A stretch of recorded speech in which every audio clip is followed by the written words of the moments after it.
آپ کو میں یہ آخری دعوت فکر دیتا ہوں. آج کہتے ہیں بجلی کے بل زیادہ آ گئے, گیس کے بل زیادہ آ گئے, لوڈ شیڈنگ ہے. میں سمجھتا ہوں یہ سب کچھ جو ہے ہمارے اپنے اعمال کی وجہ سے ہے. جب ہم خود درست ہو جائیں گے, ہم اپنا محاسبہ کریں گے, ہم ٹھیک ہو جائیں گے, انفرادی طور پر, اجتماعی طور پر ہم توبۃ النصوح کریں گے, الحمدللہ یہ حالات درست ہو جائیں گے. یہ حالات خراب ہونے کے ہم ذمہ دار ہیں, یہ معاشرہ ذمہ دار ہے.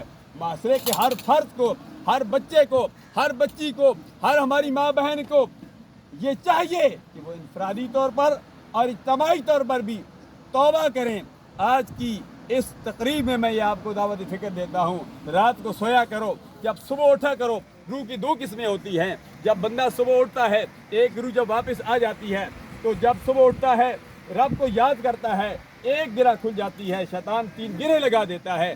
جب فجر کے لیے وضو کرتا ہے, دوسری گرہ بھی کھل جاتی ہے. جب فجر کی نماز پڑھتا ہے تو تیسری گرہ بھی کھل جاتی ہے. آج اس دعوت ولیمہ میں آنے والوں, یہ آپ کو میں دعوت فکر دیتا ہوں کہ رات کو سویا بھی کرو, سرکار کی سنت سمجھ کر صبح اٹھ کر یہ 3 گرہیں کھولا کرو. رب ذوالجلال ہمیں یہ 3 گرہیں کھولنے کی توفیق عطا فرمائے. آمین ثم آمین بجاہ النبی صلی اللہ علیہ وسلم. ربنا تقبل منا انک انت السمیع العلیم.